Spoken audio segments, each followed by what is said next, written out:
News 18 India. प्रधानमंत्री नरेंद्र मोदी ने शनिवार को 17वीं लोकसभा के आखिरी सत्र को संबोधित किया।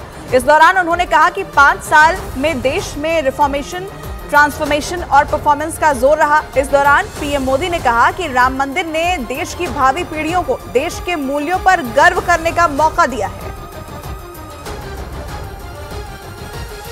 आज राम मंदिर को लेकर के इस सदन ने जो प्रस्ताव पारित किया, वे देश की भावी पीढ़ी को इस देश के मूल्यों पर गर्व करने की संवैधानिक शक्ति देगा। ये सही है कि हर किसी में ये सामर्थ्य नहीं होता है कि ऐसी चीजों में तो कोई हिम्मत दिखाते हैं, कुछ लोग मैदान छोड़ के भाग जाते हैं, लेकिन फिर भी भविष्य के रिकॉर्ड को देखेंगे तो आज जो व्याख्यान वो हुए, जो बातें रखी गई है, उसमें संवेदना भी है, संकल्प भी है, सहानुभूति भी है और सबका साथ सबका विकास के मंत्र को आगे बढ़ाने का उसमें तत्व है। आदरणीय अध्यक्ष जी, चुनाव बहुत दूर नहीं है।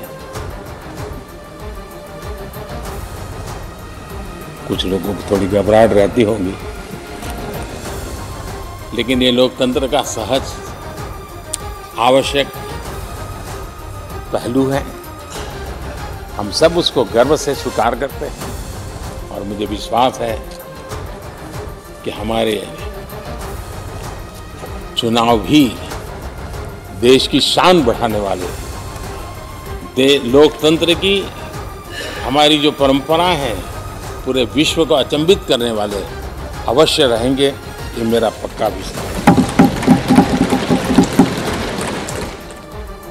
और इसी लोकसभा में प्रधानमंत्री नरेंद्र मोदी ने महिला आरक्षण का भी जिक्र किया और ये कहा कि इस कार्यकाल में बहुत रिफॉर्म हुए जो गेम चेंजर साबित हुए। 21वीं सदी के भारत की मजबूत नींव उन सारी बातों में नजर आती है। हम ये कह सकते हैं कि हमारी अनेक पीढ़ियां जिन बातों का इंतजार करती आई थी, ऐसे बहुत सारे काम इसी 17वीं लोकसभा के माध्यम से पूरे हुए। नया सदन, इसकी भव्यता वगैरह तो है ही, लेकिन उसका प्रारंभ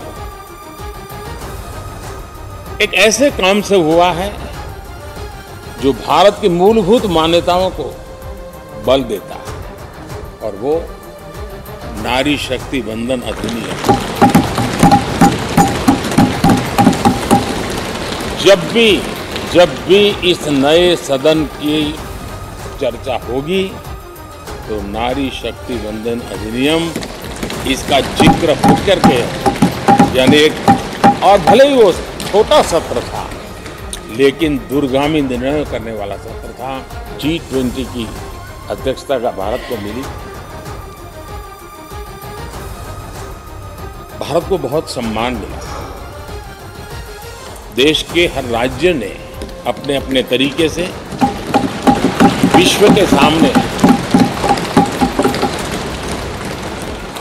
भारत का सामर्थ्य और अपने राज्य की पहचान बखूबी प्रस्तुत की, जिसका प्रभाव आज भी विश्व के मन पर है। उसके साथ आपके नेतृत्व में G20 की तरह P20 का जो सम्मेलन हुआ और विश्व के अनेक देशों के स्पीकर्स यहाँ आए और मदर ऑफ डेमोक्रेसी भारत किस महान परंपरा को लेकर के, किस डेमोक्रेटिक वैल्यूज को लेकर के सदियों से हम आगे बढ़े हैं। व्यवस्थाएं बदली होगी लेकिन डेमोक्रेटिक मन भारत का हमेशा बना रहा है। और संसद में राम मंदिर पर लाए गए प्रस्ताव पर बोलते हुए गृह मंत्री अमित शाह ने बड़ी बात कही। अमित शाह ने कहा कि बीजेपी जो कहती है वो करती है। अमित शाह ने 22 जनवरी की तारीख, जब अयोध्या में प्राण प्रतिष्ठा हुई, उस तारीख को देश के लिए ऐतिहासिक बताया। मान्यवर, ये जो 20 से 24 की यात्रा है, वो 20 से 24 की यात्रा भी समझनी चाहिए। राम जन्मभूमि का आंदोलन ऐसे ही नहीं चला। इसके साथ हर गांव, हर घर में और करोड़ों राम भक्त अनेक संगठन भारतीय जनता पार्टी, राष्ट्रीय स्वयंसेवक संघ समेत घर घर गए, शिला लेकर गए, पूजा की और वो पत्थर को राम मंदिर की शिला बनाकर अयोध्या तक पहुंचाने का काम। आज भी कहता हूं, भारतीय जनता पार्टी और हमारे नेता नरेंद्र मोदी जी मान्यवर जो बोलते हैं, जो कहते हैं, वो करते हैं। हमारी पार्टी का चरित्र है और ये कोई छिपी हुई बात नहीं है।